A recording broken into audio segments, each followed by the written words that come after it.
Meus irmãos, a paz do Senhor. Para mim é um grande prazer estar aqui mais uma vez com os irmãos. A nossa finalidade aqui é compartilhar um pouco a palavra do Senhor nosso Deus, e nessa sequência temos aqui falado, estudado, meditado um pouco na primeira epístola do tão amado apóstolo Pedro. E Pedro aqui no capítulo 1, a partir do versículo 13, vai deixar bem claro que nós que fomos alcançados pela graça de Deus, mediante a fé, ferido pelo Evangelho, devemos viver em novidade de vida. Pedro, então, ele prossegue nos trazendo a direção, norte, doutrina, para a igreja ali do primeiro século, que estava dispersa pelaquela região ali da Ásia Menor, atual Turquia, e também para nós hoje, igreja no século 21, que cremos em Cristo de todo o coração. Ele diz então: portanto, visto que estas coisas são assim, fazemos parte de uma tão grande salvação, temos convicção na alma de que o nosso Deus proveu vida eterna para cada um de nós. O nosso Deus elaborou o plano bendito e perfeito de salvação e colocou esse plano em execução. Devemos agir de modo radicalmente, totalmente, completamente diferente de como agíamos em nossa vida pregressa. Portanto, cingindo os lombos do vosso entendimento. É interessante que o nosso amado apóstolo Pedro aqui, ele toma um fato ali dentro da cultura judaica bem conhecido. O trabalhador, ele, para que não houvesse ali nenhuma dificuldade, nenhum atrapalho no seu dia a dia, quando fosse executar alguma tarefa dentro de casa ou na lavoura, no campo, observando que o povo de Israel era pastoril, eles prendiam bem o cinto, juntava todas as pontas da sua vestimenta e travava bem essa vestimenta com o cinto, para que não houvesse ali nenhuma dificuldade no que eles estavam ali empreendendo naquele momento, nas suas tarefas diárias.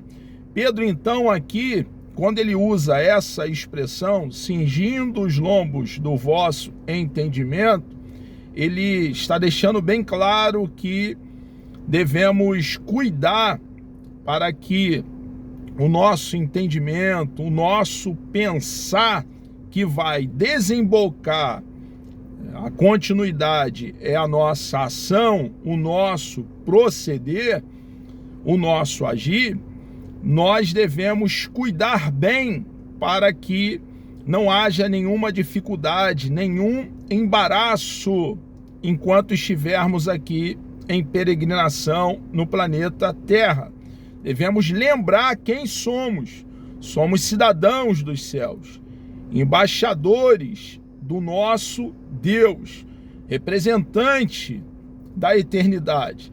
Temos uma mensagem, a mensagem que dá vida a mortos, a mensagem que fala sobre a pessoa de nosso Senhor e Salvador Jesus Cristo e a sua obra, o que ele realizou ali naquela cruz, quando fora da porta dos muros de Jerusalém, naquela pequena colina, o nosso Salvador, o nosso remidor, o nosso resgatador, tomou todo o cálice da ira de Deus sem deixar cair uma gota sequer, provendo para nós acesso a Deus Pai.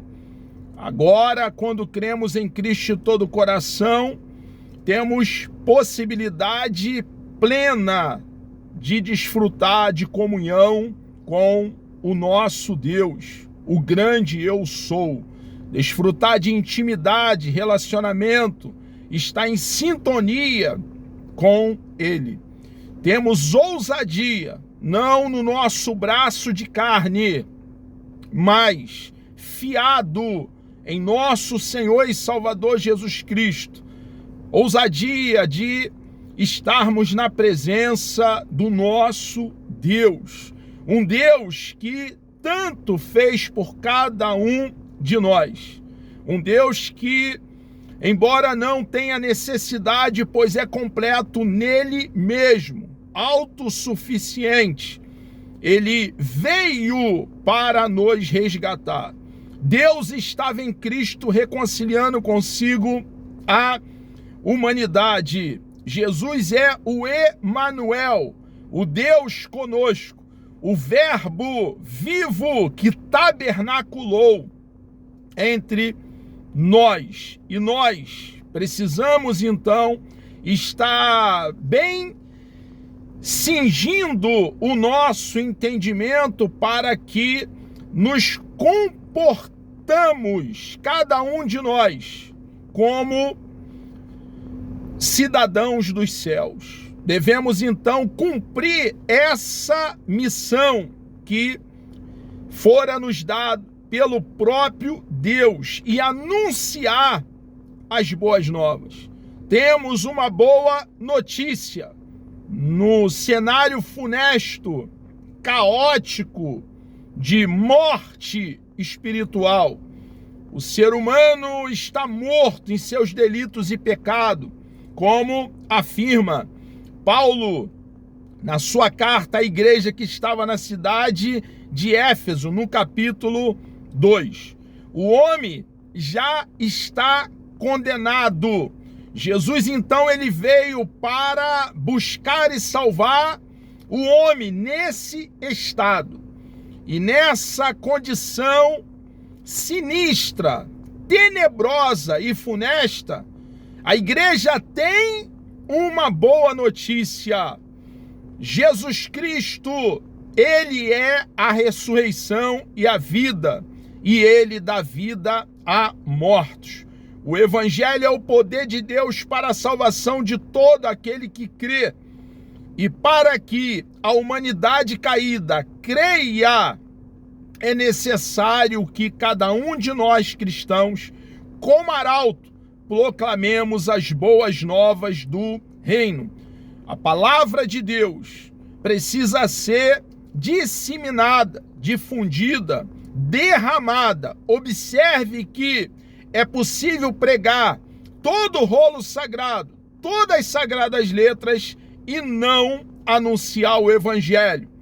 O Evangelho é uma mensagem dentro do rolo sagrado, das sagradas letras.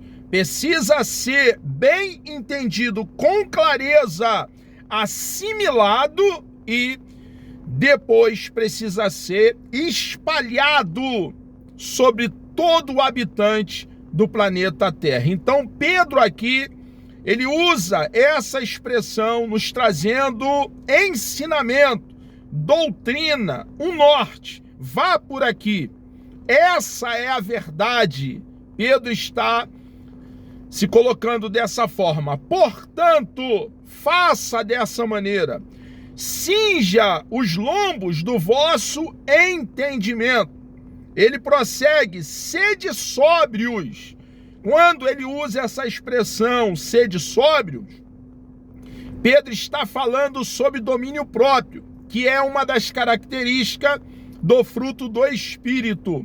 O fruto do Espírito deve crescer, amadurecer, desenvolver dentro de cada um de nós que cremos em Cristo de todo o coração.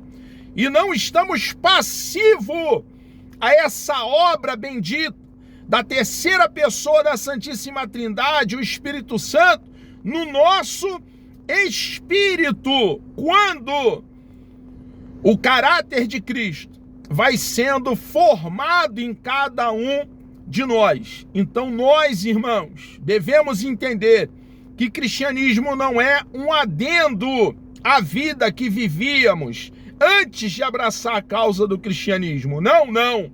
1000 vezes não. Cristianismo fala de uma ruptura com a vida pregressa. Hoje somos radicalmente, totalmente, inteiramente diferentes do que éramos antes de ter esse encontro precioso com o Deus de toda a graça. Então devemos nos comportar como é digno da nossa vocação. Portanto, cingindo os lombos do vosso entendimento, sede sóbrios e esperai inteiramente na graça que se vos ofereceu na revelação de Jesus Cristo. Pedro está trazendo doutrina para a igreja.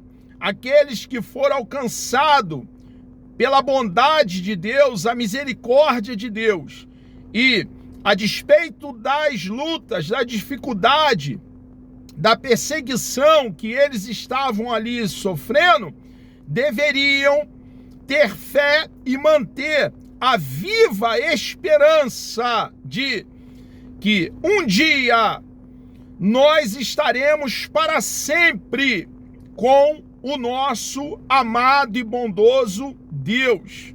O nosso Deus é a nossa herança, o nosso quinhão, a nossa porção, o nosso galardão.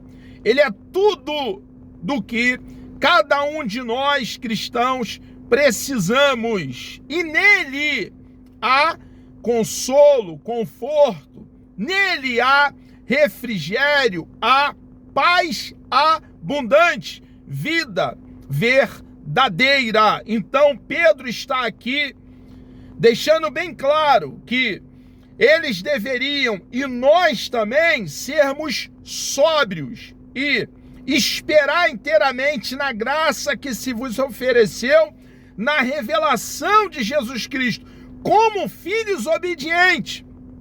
Observe que Pedro está falando da nossa conduta.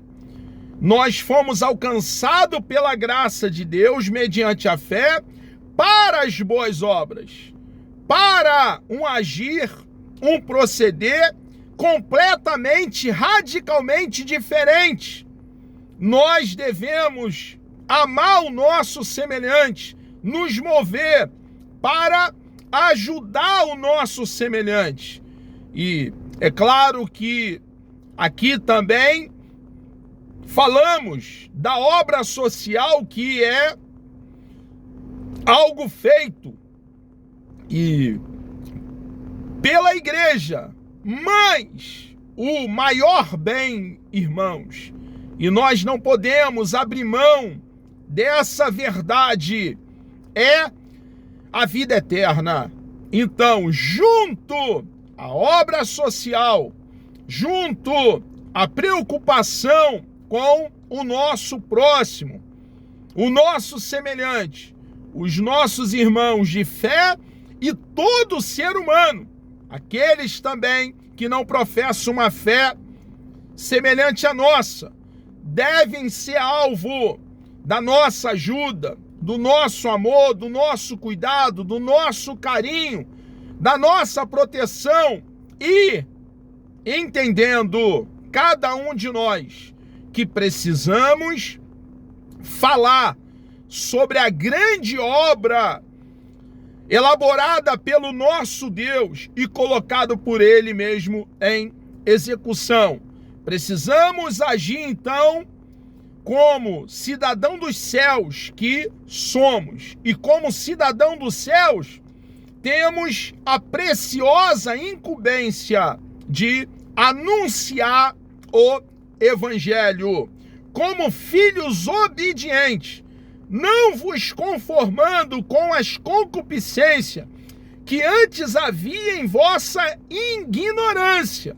Então, devemos viver digno da vocação que recebemos. Não podemos, irmãos, viver aí chutando a graça de Deus como se fosse uma lata vazia, cuspindo na graça de Deus como se a graça de Deus fosse debalde, inútil, vã, sem nenhum valor.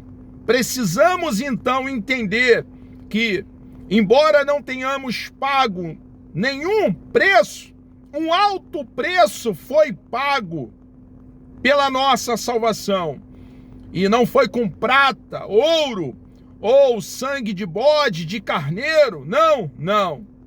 Mas com o precioso sangue do eterno Cordeiro de Deus que tira o pecado do mundo. Um Jesus precioso e bendito, cabeça da igreja, salvador do corpo. Um Jesus imaculado, sem mancha, sem ruga, sem mácula. Nunca houve engano nos seus lábios. O Cordeiro Santo e puro que nos resgatou. Mas, ao contrário de vivermos na concupiscência, manifestando as obras infrutuosas da carne, devemos sim, como é santo aquele que nos chamou, ser santo também em toda a nossa maneira de viver. O amor ao nosso Deus, a gratidão ao nosso Deus vai nos levar a querer agradá-lo diariamente e viver em santidade. O cristão não é um santarrão, mas a Bíblia nos afirma que somos santos. Paulo, falando à igreja que estava na cidade de Éfeso, ele disse: aos santos que estão em Éfeso. Então a Bíblia deixa bem clara que somos santos. A palavra santo tem por conotação separado. Separado para Deus, para o seu serviço, para a sua obra, para viver em novidade de vida. Porquanto escrito está: sede santos, porque eu sou santo. O padrão nosso de santidade, a referência de santidade que temos é o nosso amado e bendito Deus. Observe que o padrão é alto. Devemos olhar para o proceder do nosso Senhor e Salvador Jesus Cristo, para o seu agir. E está bem claro em Mateus, Marcos, Lucas e João como ele procedia, como ele era, como agia, e devemos então tê-lo como nosso padrão maior, o nosso maior referencial. E se invocais por Pai aquele que sem acepção de pessoa julga segundo a obra de cada um, andai em temor durante o tempo da vossa peregrinação. Quantos começaram bem, mas terminaram mal? Começaram reverenciando, respeitando a Deus. Alguns até com título de liderança dentre nós cristãos. Mas, infelizmente, perderam o temor a Deus. E por perderem o temor, vivem vidas desprovidas de postura cristã. Vivem vidas completamente longe do que um cristão realmente deve fazer. E nós precisamos ter cuidado com a nossa própria vida para agir a contento, como o nosso Deus deseja que vivamos aqui na peregrinação no planeta Terra. Homens que, sendo líderes, obreiros, enfiaram os pés pelas mãos. Por quê, irmãos? Porque perderam o temor a Deus. O temor é o princípio da sabedoria. E se tornaram então tolos. Vivem vida desregrada, dissoluta e permanece dentro do arraial com uma capa, uma falsa aparência, um verniz, mas por dentro estão cheirando mal, em estado de decomposição. Amam o poder, amam o dinheiro e massacram o rebanho.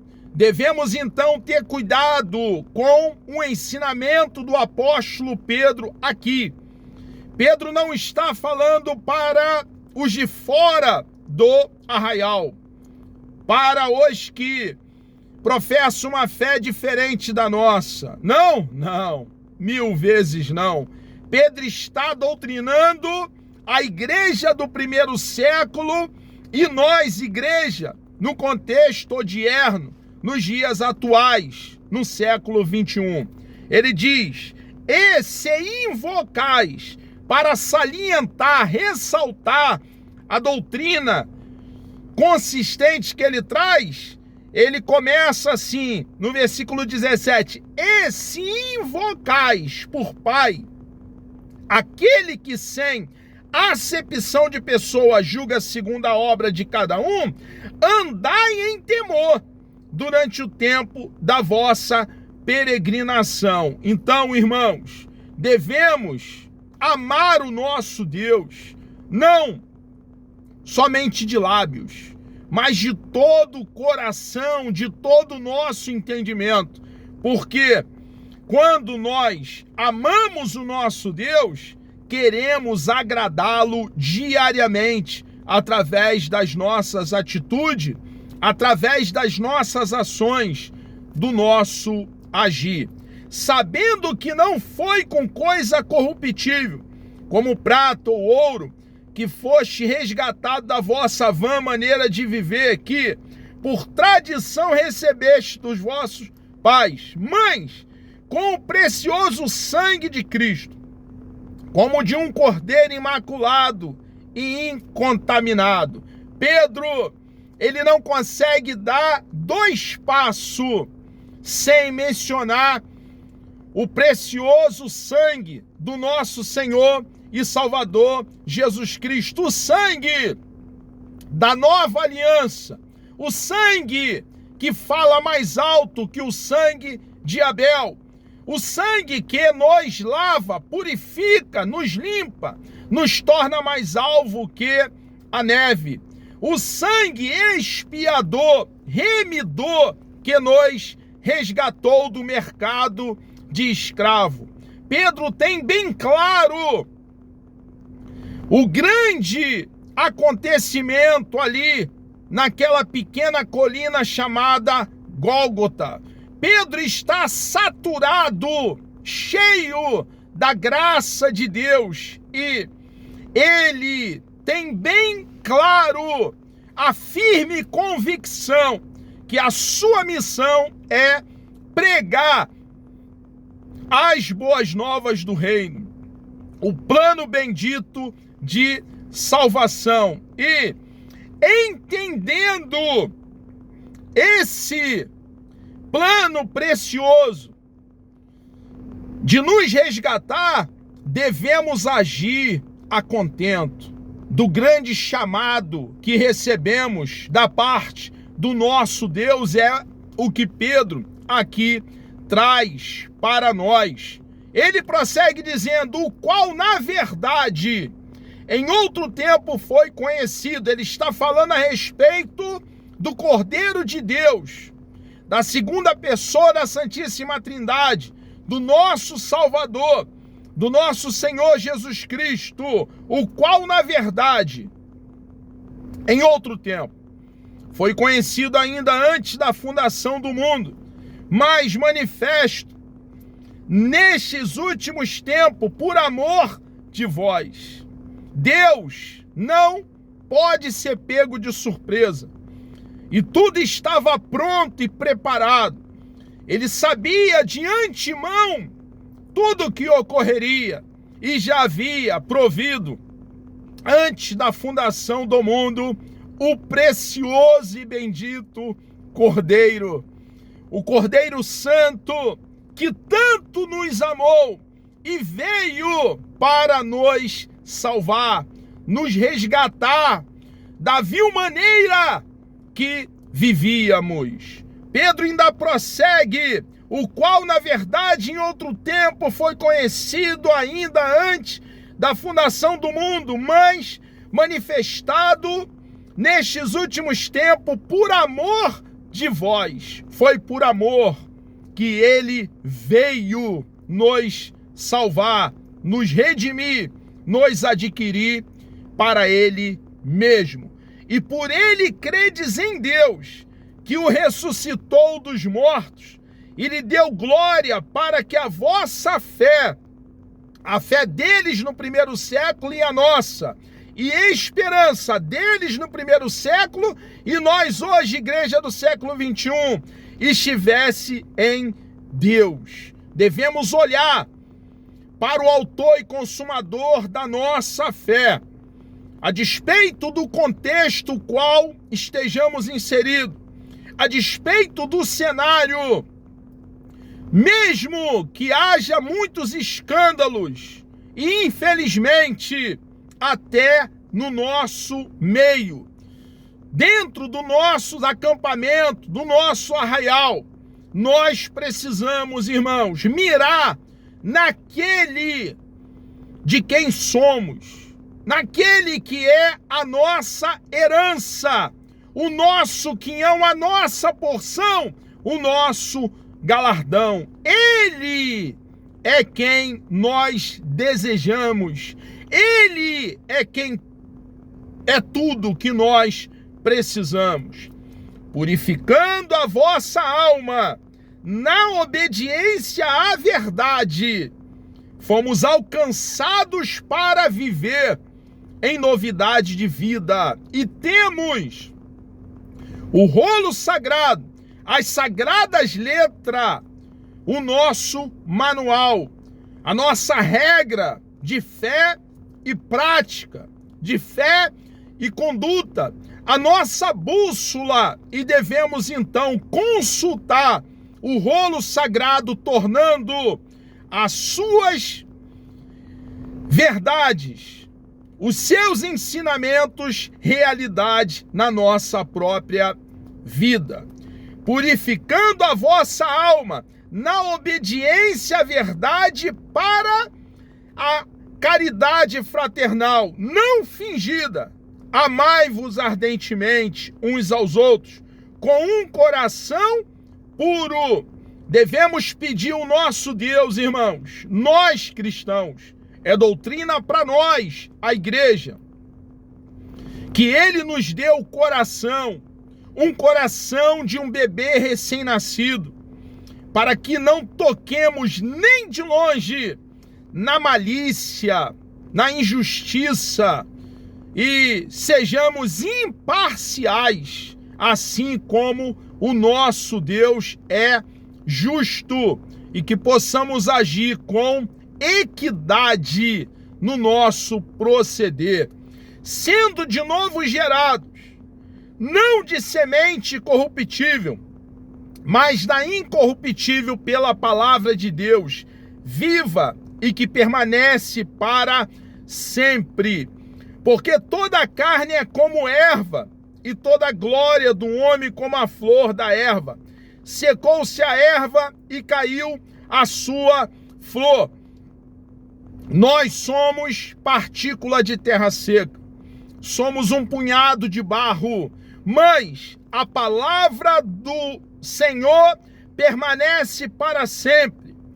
A palavra do nosso Deus, ela é perene, é eterna.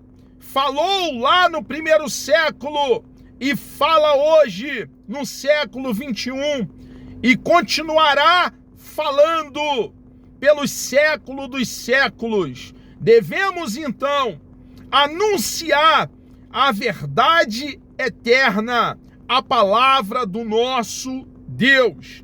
e esta é a palavra que entre vós foi evangelizada.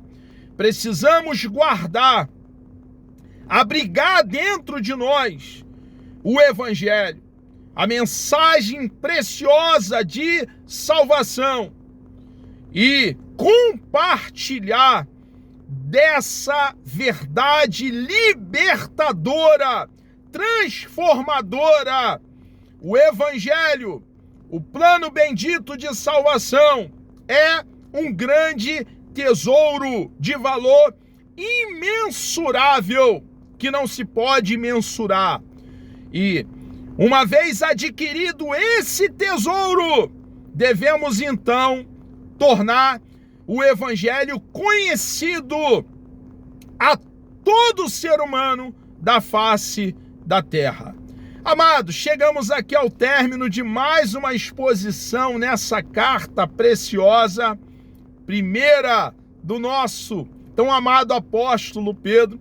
Deus me dando vida até lá, querendo o nosso amado e bondoso Deus, no próximo encontro falaremos aqui a partir do capítulo 2. Vamos orar?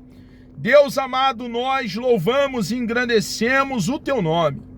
Obrigado por livremente aqui estarmos falando da tua palavra. Ó Deus, somos completamente dependentes do Senhor. Nos dê sabedoria da tua parte, meu Senhor amado. Unge o nosso cérebro para que possamos entender a tua palavra e que o evangelho, ó Pai, através de nós, como canais, como vaso, como instrumento nas tuas mãos, possa continuar sendo derramado, conhecido no meio de todos que nos ouvem. Entregamos nossas vidas nas tuas mãos. Peço uma bênção especial sobre todos aqueles que estarão assistindo mais essa aula, Senhor. Entregamos nossas vidas ao Senhor. Obrigado por tudo que o Senhor tem feito por cada um de nós, que cremos em Ti de todo o coração. Oramos, ó Pai, certo da vitória e agradecido em nome de Jesus.